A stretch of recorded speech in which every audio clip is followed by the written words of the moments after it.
नमस्कार. आज आपण गणितातल्या एका खूप इंटरेस्टिंग संकल्पनेबद्दल बोलणार आहोत, घन आणि घनमूळ. चला तर हा विषय एकदम सोप्या आणि व्यवस्थित पद्धतीने समजून घेऊया. सुरुवात करूया एका साध्या प्रश्नाने. विचार करा, जेव्हा आपण एखादी संख्या घेतो आणि तिला स्वतःशीच 3 वेळा गुणतो तेव्हा काय मिळतं? या प्रश्नाच्या उत्तरातच आपल्या आजच्या चर्चेचा सगळा सार दडला आहे. तर हा विषय नीट समजून घेण्यासाठी आपण 6 टप्प्यांमध्ये पुढे जाऊ. सगळ्यात आधी बघू की घन म्हणजे काय, मग त्याचे काही नियम, त्यानंतर त्याची अगदी उलट प्रक्रिया म्हणजे घनमूळ कसं काम करतं ते पाहू, आणि शेवटी हे सगळं एकत्र कसं वापरायचं ते शिकू. ओके, चला तर मग अगदी मुळापासून सुरुवात करूया. घन म्हणजे नेमकं काय? सोप्या शब्दांत सांगायचं तर हा फक्त एका संख्येचा स्वतःसोबत 3 वेळा केलेला गुणाकार आहे. ही झाली त्याची पुस्तकी व्याख्या. कोणतीही संख्या घ्या, तिला स्वतःनेच आणखी 2दा गुणा, आणि जे उत्तर येईल तोच त्या संख्येचा घन. आता हे उदाहरण बघा. 3 गुणिले 3 होतात 9 आणि त्या 9ला परत 3ने गुणलं की मिळतात 27. म्हणूनच आपण म्हणतो की 3चा घन 27 आहे. गणितामध्ये हे लिहिताना 3च्या डोक्यावर एक छोटा 3 लिहितात आणि त्याला 3चा घन असं वाचतात. इथे 1 ते 10 पर्यंतच्या संख्यांचे घन दिलेले आहेत.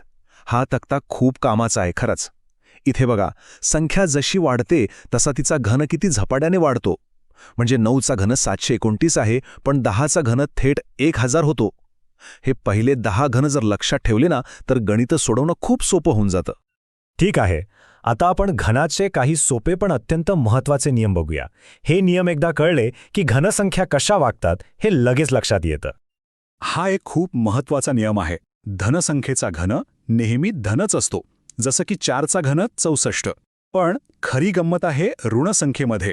ऋणसंख्येचा घन नेहमी ऋणच असतो. उदाहरणार्थ, -5चा घन -125 येतो. वर्गाच्या बाबतीत असं होत नाही, तिथे ऋणसंख्येचा वर्ग धन होतो. त्यामुळे हा फरक लक्षात ठेवण्यासारखा आहे. आणि हा तर अगदी सरळ नियम आहे. कोणत्याही पूर्णांक संख्येचा घन केला की उत्तर नेहमी पूर्णांकच मिळतं. त्यात दशांश किंवा अपूर्णांक वगैरे काही येत नाही. आतापर्यंत आपण संख्यांचा घन कसा करायचा हे पाहिलं. आता बरोबर याच्या उलट जाऊया, म्हणजे घनमूळ. ही घनाला त्याच्या मूळ संख्येत परत आणण्याची प्रक्रिया आहे. घनमूळ म्हणजे अशी संख्या जिला स्वतःशी 3दा गुणल्यावर आपल्याला दिलेली संख्या परत मिळते. याचं चिन्ह वर्गमुळासारखंच असतं, फक्त त्यात एक छोटा 3 गेलेला असतो. हेच उदाहरण पुन्हा बघा. 64चं घनमूळ आहे 4. का बरं? कारण आपल्याला माहिती आहे की 4 गुणिले 4 गुणिले 4 म्हणजे 64. म्हणजे घन आणि घनमूळ या एकमेकांच्या अगदी उलट क्रिया आहेत. पण समजा मोठी संख्या आली तर तिचं घनमूळ कसं काढायचं? त्यासाठी एक मस्त पद्धत आहे जी मूळ अवयवांवर अवलंबून आहे. चला ती पद्धत समजून घेऊया. घनमूळ काढण्यासाठी फक्त या 3 सोप्या पायऱ्या लक्षात ठेवायच्या. पहिली, दिलेल्या संख्येचे मूळ अवयव पाडायचे. दुसरी, जे सारखे अवयव आहेत त्यांचे 3-3चे गट बनवायचे, ज्यांना आपण त्रिकूट म्हणतो. आणि तिसरी, प्रत्येक गटातून फक्त एकच अवयव घ्यायचा आणि त्यांचा गुणाकार करायचा. चला 216च्या उदाहरणातून हे समजून घेऊ. 216चे अवयव आहेत 2, 2, 2 आणि 3, 3, 3.